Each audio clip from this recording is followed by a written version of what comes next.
welcome to the show. I'm your host, Mark, and this is Mark's Shed Talk. Usually I have a different intro than usual, but we've gone for something different. We're using the inbuilt features on this platform, and it's working really good. And yep, I'll just get myself a bit more organised. I keep saying that. But anyway, we're here live from the shed. Tonight we're going to be talking about the trunk guides. I'll just show you here. Here they are here. We'll get this. Well, that's one view of it anyway. And we'll have a look at this view from down here. But we'll get to that very soon. We'll get me up on screen here. Now, most of you are probably all waiting for the other intro. And there's a few stragglers coming in, or maybe a few people forgot, maybe didn't get the notifications. But thanks everyone for being here. I do appreciate the support. The channel is slowly growing. We're getting some new subscribers, and that's much appreciated. And I'd also like to thank the my ongoing long-term supporters, the people who've helped me get to where I am so far. Very much appreciate your ongoing support.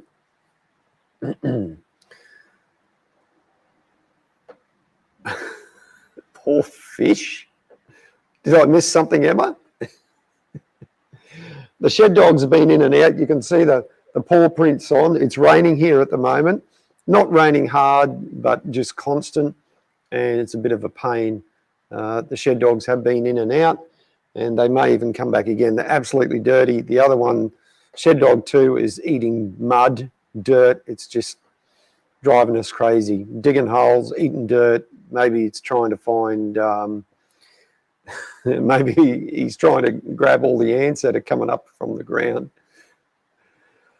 Mum and Dad are watching. G'day, Mum and Dad. We have now joined. That's good. Yep. There we go. Oh, that's pretty good. Now joined. That's good. The new subscribers, yeah. Thanks to all the new subscribers. Don't forget, tomorrow night, Emma's Small Room Machine Shop will be live. Hopefully you will be. If you haven't, Emma, you better say something.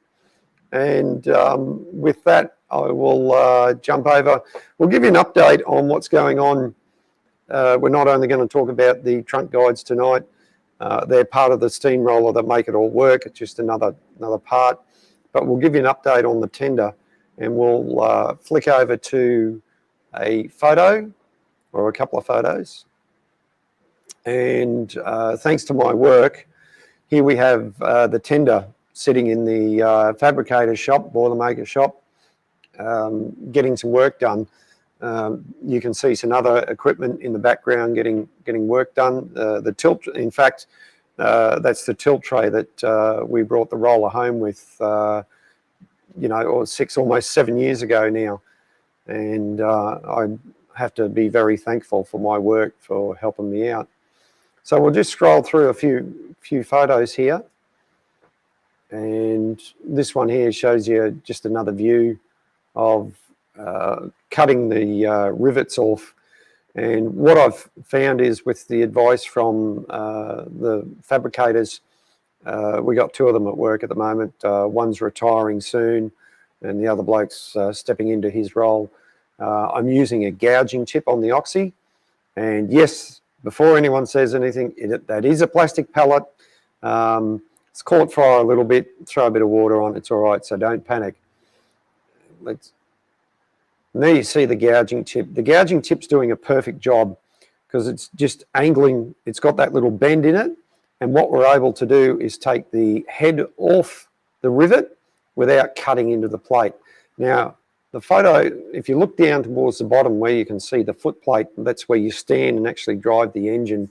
I did using a conventional tip, and I have actually been cutting into the plate. That's the plate. The current foot plate is going to be used as a template to make the new piece. Yeah, it can be, it has been a bit hot, but lucky I can do this in the afternoon. The shed, you know, provides a bit of coolness. And now I've got the hang of this gouging tip. I can knock off the heads of the rivets pretty quickly. I've done about half a dozen or maybe more in about 15 minutes, probably a few more. I haven't sort of tried to get a shot there. So there's a better shot. As you can see, I've taken the heads off. In fact, I'll zoom in and get a better view of that. G'day Lee, First Floor Audio from the UK. Go check him out. He writes his own music and does his own show. Thanks for being here, Lee. So there's a zoomed in shot of where I've just taken the heads of the rivets off. And as you can see, a little bit of slag there, but I haven't cut into the plate at all like a conventional tip would. And it's just made an absolute breeze. The job turned into an absolute breeze. More than likely, the other set of rivets you see below, I'll have to cut them off as well because that will allow me to take the end plates off. G'day Peter, thanks for being here, mate. Funkin' Hungry, hello, thanks for being here, mate. Welcome, by all means, welcome everyone. So there's a fair bit of work. What I'm going to be left with at the moment is just a bare shell of the tinder. I'm going to have to replace a fair bit of it, but it's going to be worth it in the long run because once I do this work, it'll I won't have to worry about it again. So we'll zoom back out here and I'll just show you. There we go. Right. So there's the gouging tip in action. That's probably the first four I did. You know, getting the hang of it, getting into the swing of things. And as you can clearly see, and I'll zoom in a bit more, I'll get a, as you can clearly see, the detail there of the gouging tip, it's taken the head off and it hasn't even cut into the plate. So if anyone's got to do this sort of work in the future, gouging tip is the way to go. Just fantastic bit of gear. Makes life a lot easier. Yes, it does use a bit more oxygen, but it gets the job done so quickly. Saves a lot of work with a grinder. But once again, I'm very fortunate to be in the position I'm in and have access to this stuff and my work letting me, my work letting me do.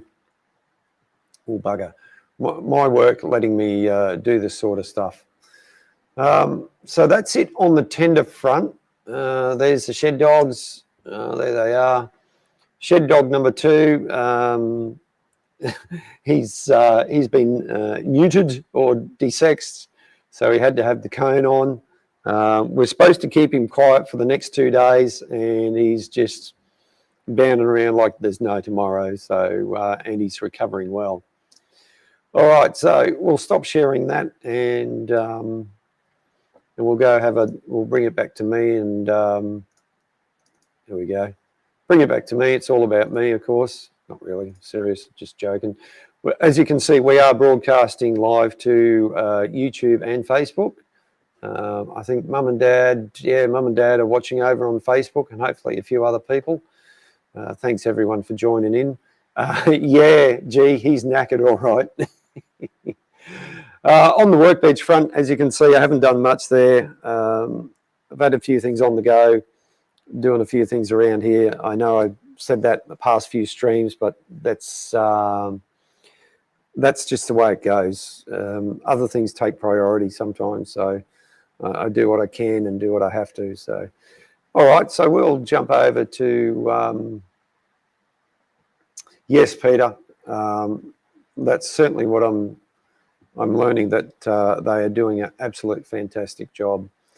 There's a few other changes coming here to the shed in terms of what I do on the live stream. A bit more equipment coming. I've joined, I've got to blame Peter for sucking me into buying things from Temu, like a lot of us. I've got some stuff on the way. It's going to allow me to, like when we go over to the bench, I can flick over now, like I can bring that up. So that's coming from the old camera, and I'll turn some lights on. As you can see, it's a bit grainy, even though it does 1080p. So we've got full brightness, and we'll throw another light on here. That makes it a little bit better. Yeah, it's coming from the old camera that I've used before. It's got a HDMI cable out. The other view I'm using is the old webcam, which I'll just show you in a second. That's the other view coming from the webcam. Now, as you can see, it's picking up the oscillations in the LED lights, whereas the new webcam that I'm using here doesn't, you know, so it's absolutely fantastic. There's another one of these coming, so that's going to go on the bench. It's got a 2-axis gimbal, so I'm certainly investing a few dollars here to make things better. So we'll go to, I'm going to flick around. Thanks, G. I appreciate that. Looks great on the telly camera. Yeah. Telly the camera. That's excellent. Thanks, mate. Appreciate it. Hide on stream. We've got Nightbot in the house. There's some links if you want to go on. That's the link to the YouTube channel, but you can easily find me. Most of you guys know that. But we'll go over here. Now, this is a trunk guide. Now, this thing holds or houses the piston rod. Normally it's upright. It's fairly heavy.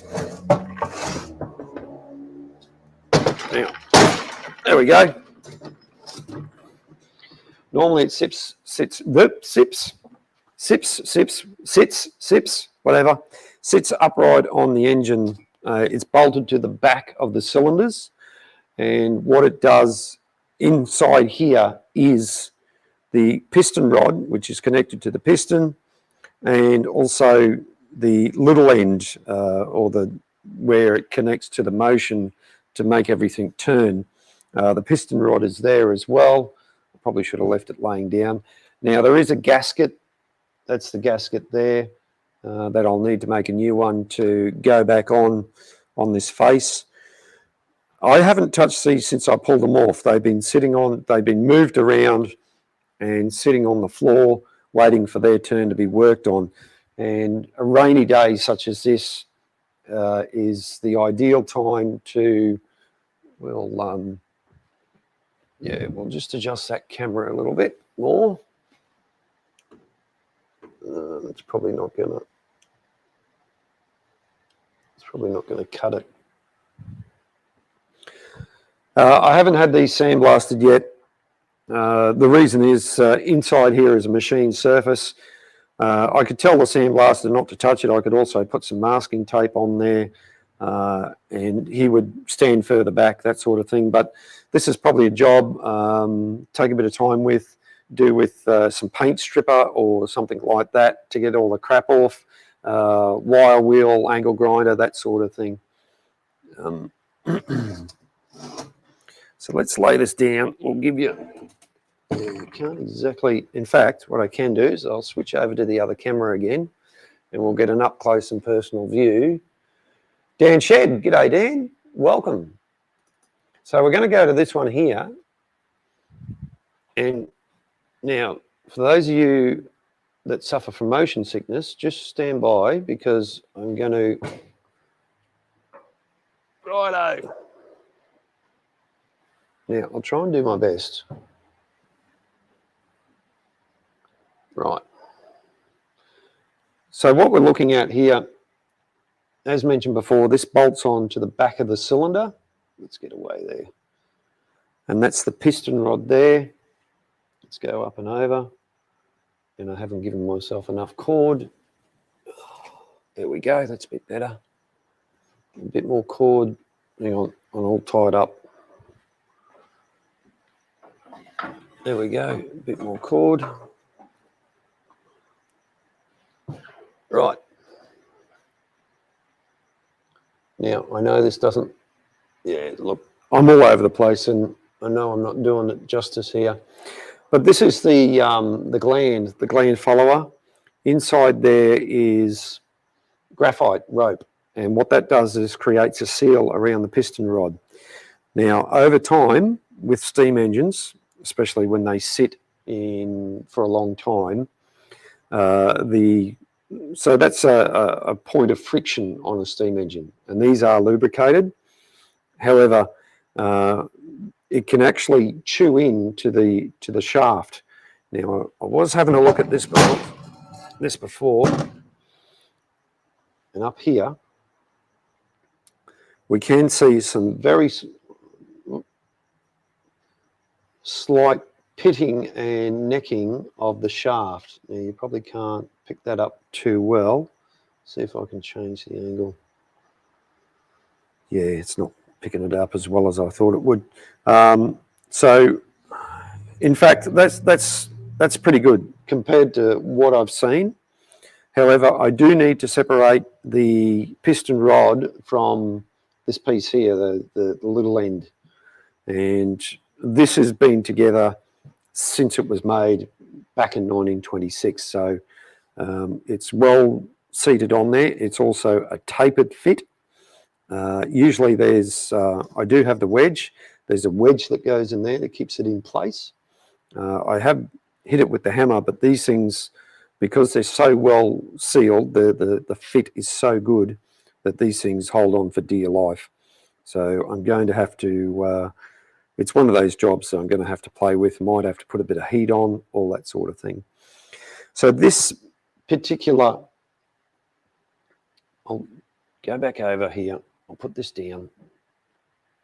No, I'm not going to, probably won't get the angle I want there. And yeah, nope. There you go. Oh, look at that bloke. Hey, look, he's got a hat on. Yeah, that's not gonna, no, it's not gonna work. I'll slip back over to the other camera. Sorry about that, folks. G'day, Stephen. Welcome. Stylesy, g'day, mate. How are you? I'll just play catch up in the chat for a minute, guys, while we Roger the Pirate. We're all in it. Yeah, these are some of those of you who have been tuning in for a while. There's a bunch of regulars that come in here. They're just some of the people who have helped me along this journey. I really appreciate them. There's other people outside of my circle. Some of them are in the chat. Some don't comment. Some do. But it's great to have you all here and on this journey. Anyway, so where was I? I was getting distracted. So we're back on the other camera now. We'll just stay here for a while. And I totally forgotten where I was because I got distracted. So there are two of these. This is a casting. It's quite an intricate casting. It would have been the pattern and all that sort of thing would have been fairly involved. And it really is, for its age, an absolutely superb piece of engineering. That's for sure. Now, as I mentioned before, there are two of these because the engine is what they call a compound. So it has two cylinders, and they're both double-acting cylinders. The steam gets used once, and then it gets recycled and used again. So that increases the efficiency of the steam engine. However, poor old steam engine's not that efficient because it suffers from heat loss. The second or third law of thermodynamics or something like that, one of those two. There's lots of surface area for the heat to escape, and when you let heat escape, you lose efficiency. However, when these engines are running, they are pretty efficient. They do go, depending on whether you're running on timber or coal. It also depends on how hard you're working too, how hard you're accelerating, all that sort of stuff. That goes with any vehicle, whether it's internal combustion, steam, so on. That's, getting that weight going is where you use the most energy. but once you're going, you only need a little bit of energy to keep going. So in hindsight, in recapping, there's a fair bit of work to be done on these, and it's probably one of those jobs that should be done on a rainy day. We've had a few of those, but my rainy days, I'm still at work, so it's going to be an ongoing long process to get these cleaned up and back to where I want them. As mentioned before, wire brush and angle grinder and wire brush will be the best bet to get these cleaned up. There's machine surfaces inside. They've fed fairly well when they were exposed, when it's set outside in the elements for over 50 years. There is a little bit of surface rust, nothing that can't be fixed up with a flat wheel on a rod on the end of the drill to clean that surface up. And once the engine is back running again, these things will polish up nicely. They'll polish themselves. We've also got the polishing cloths over here on the linisher, and being very gentle with one of these. Where's the camera? There it is. There we go. You can certainly get a nice finish on there as well to get that nice smooth surface. So that's a fairly quick overview of the trunk guide and what's been happening. The other thing, today I ordered some bronze bushing for the planetary gears. I'm still in the process of making the new shafts. There's one there. In fact, I'll turn that light off because that's not, there we go. Probably see that better. It's one of the new shafts. Still got a little bit of work to do. I've got to put a square on it like the old one. If you can just make that out. Lubrication wise, they've got both of the old ones have an area that's just been ground off. Hoping that the oil will get down there. As mentioned before, when these were in place, there's lots of clearance there, probably too much, in my opinion, for what they got to do, and that adds to the noise when you're going down. Now, this thing is not going to be totally silenced. It will make noise as it's going down the road. However, I'm taking steps to make sure that I take out as much play as possible. When you're this far down on a restoration of something like this, you might as well make sure that everything's good to go when it goes back together. So the bronze is on its way. That's another little machining job. There's quite a few bits and pieces going on, and I will jump back over here on screen and just catch up with the chat. Cherinator, g'day mate. Yeah, welcome. Yes, it's morning for Steve. He's over there in the beautiful green places of Scotland. There we go. There you go. I'm a bit of a plonker, aren't I? Not knowing where he was, but thanks, Cherinator, for being here. So if anyone's got any questions, fire away. I'll do my best to answer them. And what else have I been up to? But that's pretty much what I've been up to on the roller front. Just doing things when we can. Let's see if we can find some other photos. There we go. Let's show that one because we're talking about that at the moment. And share screen. All right. So when we were taking things apart, obviously we took lots of photos, and this is the differential. This is what it looks like. Emma, I went for LG2. LG2. Let it gun LG2. Yep, that's sufficient for this. George Weston's. That's where I got it from. That's a supplier. I got a piece 300 mil long. used to have ready-made bushings, but in bronze, but they're no longer stocking. They're just selling out of the stock they got. And talking to the lady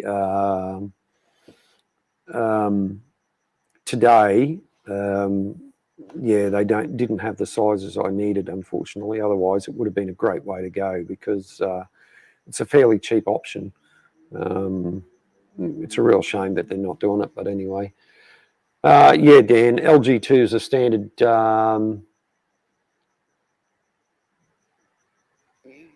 good strong. Is that strong? Yeah, that's good strong.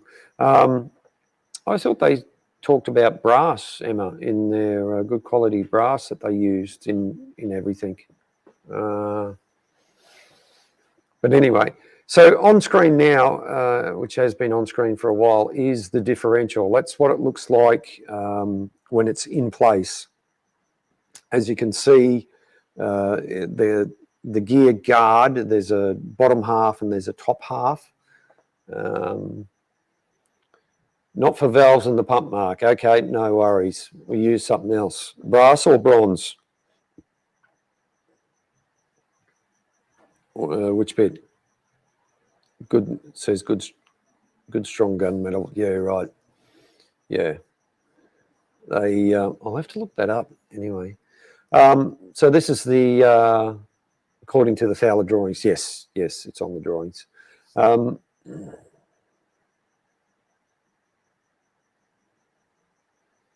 Right. Oh, yeah. Their terminology is interesting in some of the stuff that they that they produced. That's it's funny. Probably back in the day, they might say it's good strong gunmetal, but the makeup, if you had a sample, like, we could probably get that tested. More than likely, the ones that are in there now may be the original ones. I can't say for sure, but I'm pretty sure it is. You'd have to see what the chemical makeup is. You'd have to get it tested and compare it to current standards. But I'm sure that the stuff we have today is,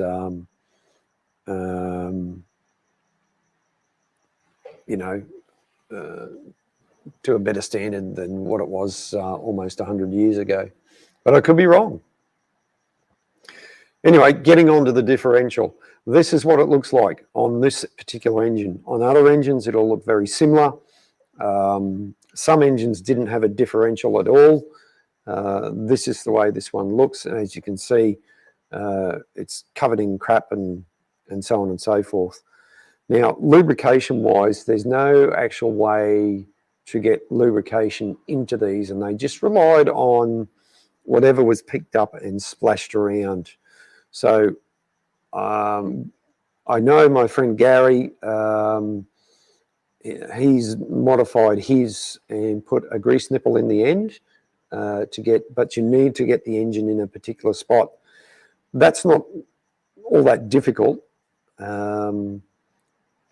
That's the way he's gone. What I'm going to do is probably drill a hole most of the way through, and then another hole in the actual shaft so oil can get in and help lubricate, what's going on. The other thing is I could probably access, once the wheel's on, it's not totally inaccessible. You still could get lubrication in there. However, the winch drum's going to be in the way too. So, look, it's not impossible. And I think what we're seeing is just, wear from its working life. And when we were dismantling this engine, we found that there's some things that were never undone, like the boiler washout plugs. One of them I took out. I'm pretty sure it was never taken out, especially with the amount of lime scale that we found inside the boiler. So that was pretty sad to work out things like that, but not unexpected, that's for sure. Right, we're back. We've got all 14 of you watching on both Facebook and YouTube. And if you'd like to give us a shout out and say hello, you can. Nightbot's just in the chat doing its thing again. Thanks everyone for watching. Where else? What else are we up to? That's probably about it for the moment in terms of actual physical work. You know, juggling things on the front here. As much as I want to, as I've talked about this before, as much as I want to be working on this thing as much as I can, I've got to draw a line somewhere and take a break, organise things. I'm lucky to, you know, have been able to do a lot during my work time to get things organised. Sandblasting, there's going to be some more sandblasting coming up as soon as I can get the bits down to the sandblaster. So that'll be like the front rolls and other bits and pieces to do with the front assembly. That's just a real handy thing, and that way then I can look at the bearings that are in there and probably get them replaced. You know, because there's a few streams back we looked at, g'day Greg, thanks for being here, mate. The front axle has wear in it. I'm not going to try and repair it at all. I'm just going to get a new one. So that's another thing I've got to follow up. So essentially when this engine goes back together, excuse me, when this engine goes back together, I'll be able to just enjoy my time driving down the road, going to events and rallies and things like that without having to worry about dealing with problems, something worn out, shafts breaking and all that sort of thing. So I'll just have a quick look over on the Facebook side of things. Right, so yep, it's all happening on both platforms. So thanks everyone for watching. I do appreciate it. It's definitely helps me keep going on this project. You know, and also learning, sharing what I'm doing and learning from other people to see what they're doing. As a content creator, I often try and watch other people's videos, whether it's to do with road steam, machining or something like that. And there's some really great content creators out there. You can certainly learn a lot from other people. The way they go about something or how they do something, or maybe a tool that they use. That's always a great thing to do. You can also meet some nice people too, like you know, people with talents, like people like Emma, who do wonderful work with castings and CAD drawings and things like that, or other like-minded individuals who share the same sort of interest. It's always fun.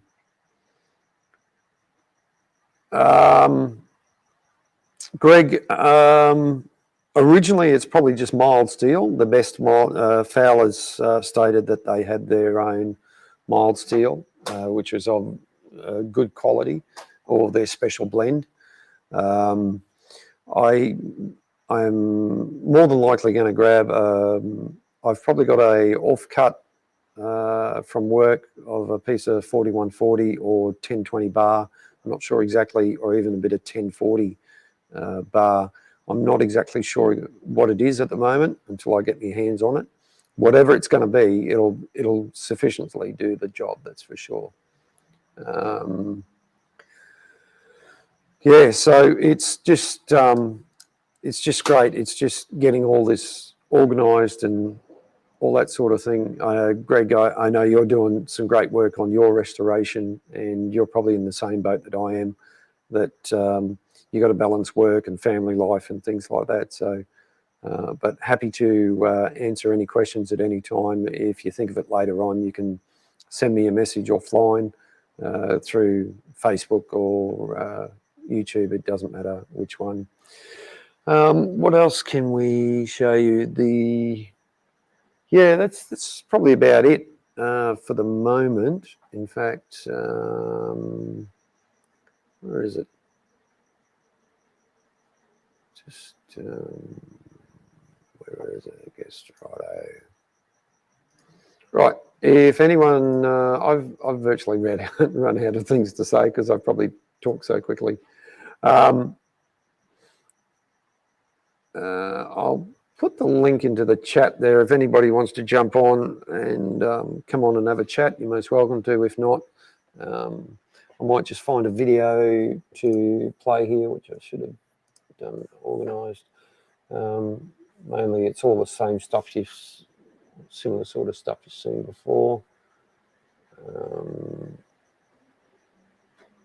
Right, now, one thing I will show you. This is out of the Fowler Road Making Machinery book. Righto, let's go here. We'll share the screen.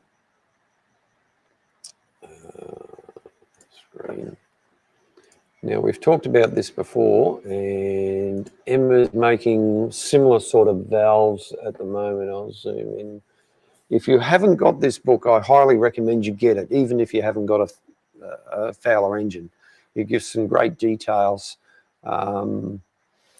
As you can see here, it talks about the crankshafts. The crankshaft is made of special steel forging and carried in adjustable gunmetal bushes. There you go, Emma. There's your gunmetal. In fact,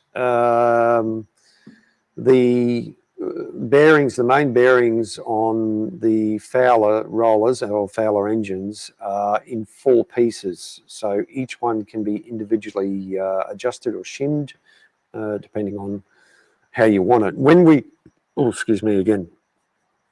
When we pulled this engine apart, it turned over really nicely. And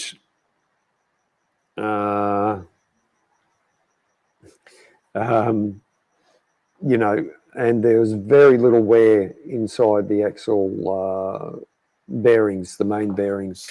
However, it was a different story on the big ends.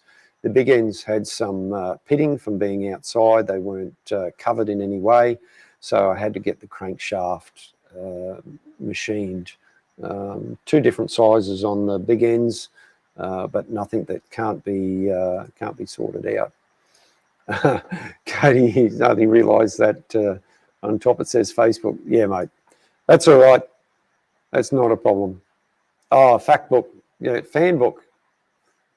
No, it's fact book. FAC. Oh, there you go. Good on you. Good on you, Stylesy. I should replace that. It's probably not fact book. It's fake book, as some people call it. But anyway, we're broadcasting on two platforms. Let's just make sure no one's hiding. Yep. Right. So we'll keep going, and we'll go back to. It goes on about the gearing of best tough cast steel made to our own specifications and protection by dust covers throughout. Yeah, the teeth and all wheels are machine cut. There you go, except for the last motion of extra width to give long working life. 2 road speeds provide operated by patent clutch gear. Yeah. Yeah, the clutch gear that they're referring to is a very unique design, and it doesn't go on any other engine. It just goes on this particular engine. They did modify it later on, and it has changed. Like if you look at Emma's engine, the gearing on that, what they call the clutch gear or what we call the change gears, is completely different to what's on this engine. So that makes for interesting, interesting times. So it goes on to say that it prevents the possibility of both gear trains, they should say, but they call it both trains, and of gearing being engaged at the same time. Yeah, that's not a good thing.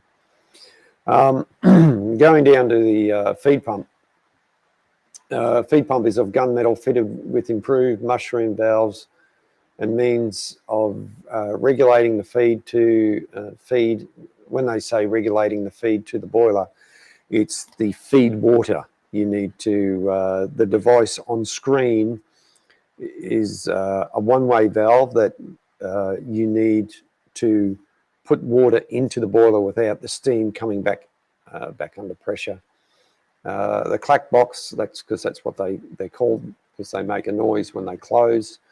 The clack box carried on the boiler design with double mushroom valves arranged so that the lower one can at any time be detached from the resurfacing for resurfacing while the boiler is under steam. There you go, Emma. I want to see you do that. Dan Shed, maybe you could help Emma do that while it's under steam. So you can redo the lower one while it's under steam because the other one's stopping the steam come back. And if it is leaking, then you know you've got some problems. You've got to look at the top one. Right, we'll go on to another So this is just a side view of what a compound steamroller looks like. That's the basic arrangement of the steamroller. The only difference here, I would say, is this one shown is slightly bigger than the one I've got, and the rear rolls, or the wheels themselves, both front and rear rolls, are a lot thicker compared to what mine are. Obviously, mine have worn a bit, but I've got two different drawings showing the different thicknesses to the rear rolls. So it all depends on what weight you wanted for the roller. Obviously, the thicker the steel, the heavier it's going to be. As they stand, the rear rolls on this particular roller weigh about half a ton each, or 500 kilos. Obviously, I need to, one of them is very thin, and that needs to be repaired, so I need to probably put some more plate on there so that that'll bring the weight up. But overall, the weight is spread out over a large area. Oh, who's that? Geez. There's some people and dogs there. Yeah, I took Shed Dog. We had a situation. The wife had to go out, and so I had Shed Dog in the truck with me. She came to work with me. It was a little bit uncomfortable for her in the truck. She was a bit unsure, but she liked getting out and having a sniff around and meeting some of the other guys, and they quite enjoyed it too. So that's Shed Dog going for a ride. This is that book I keep telling some people about. Thanks, G. Yeah. This is the Fowler Road Making Machinery. This is a reproduction. It's a great book. It has a lot of information in it, especially if you're into steamrollers. There are some other reproduction catalogues out there for Fowler engines, both road rollers and their tractors and road locomotives. So if you can get your hands, if you ever see one, I've got a copy. I've got 3 different books to do with the engines, and they've certainly provided a lot of useful information, which I've shared with some people, especially Jamie over in the UK. He's benefited from one of the bits of information. So I'll just take that out. Well, I've been going on for about 45 minutes now, and that's probably more than enough. I'm getting a bit dry in the throat, so I might wrap it up here and just say thank you very much for joining in and watching the stream. I do appreciate you guys joining in. We'll be doing a bit more stuff on screen as I go, plus, oh, hang on. Before we go, we've got a visitor who's just popped in. So we're going to see how this goes. And some of you might know who this is. So I'll bring the bring our guest on. Hello, Emma. G'day. How you doing? All right. I just don't know whether this is actually working. Yes, it is. I can hear you. If anything, you could probably give you could give your camera a clean like you did last time and make it a little bit clearer. That make a difference? Well, it did No. last time. No, not really. Made it work.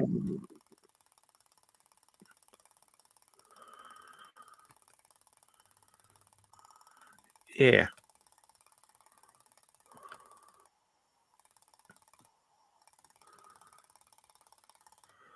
There we go. That's probably better. No, not even a little bit.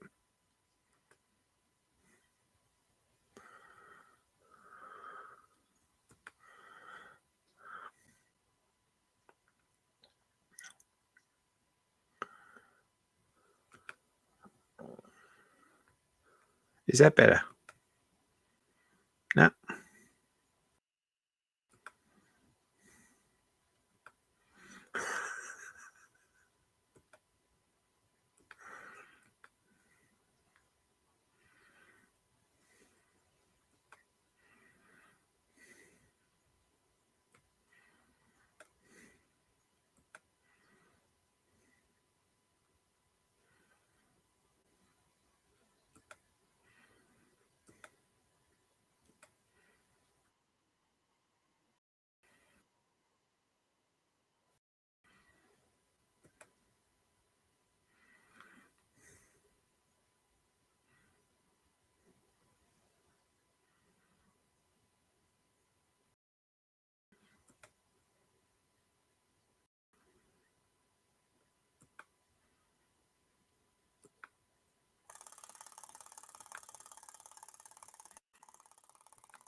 Nothing. No. Can't do this.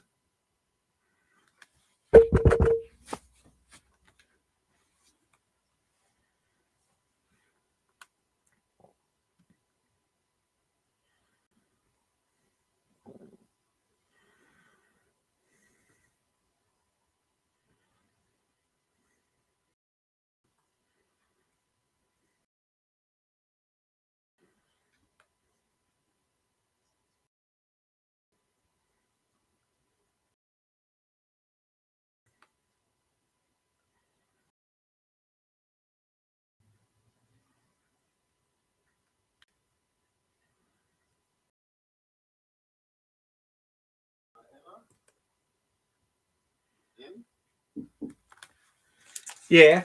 I think your printer's clogged or something. I'll come and have a look.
Whistle time.